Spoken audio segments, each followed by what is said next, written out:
where is the responsibility of the U.S. economy vis-a-vis the responsibility for the economies everywhere in the world, even though U.S. is one of those driving forces, but not the only one.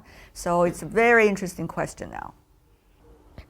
I think what we've learned in the last few decades is that while the Federal Reserve is certainly mindful of risks that may bear elsewhere on the world, that the best monetary policy for the United States is to focus on its objectives of the domestic economy.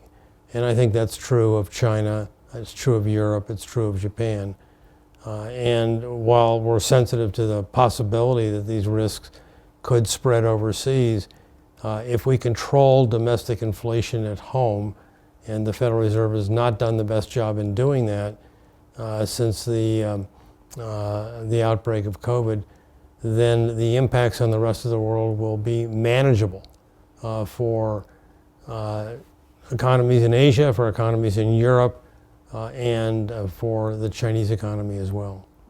Trust is a big word, and there's really a huge trust deficit right now that I worry about a lot between the United States and China.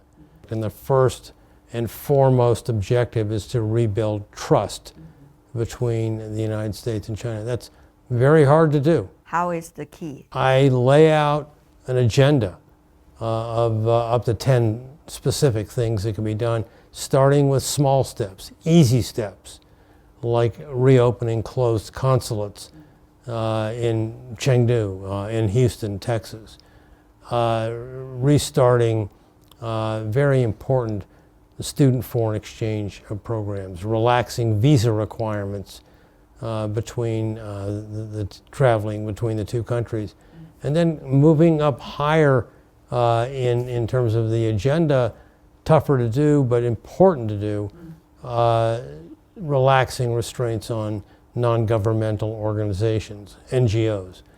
And then the tougher ones, climate, global health, cyber security protocols.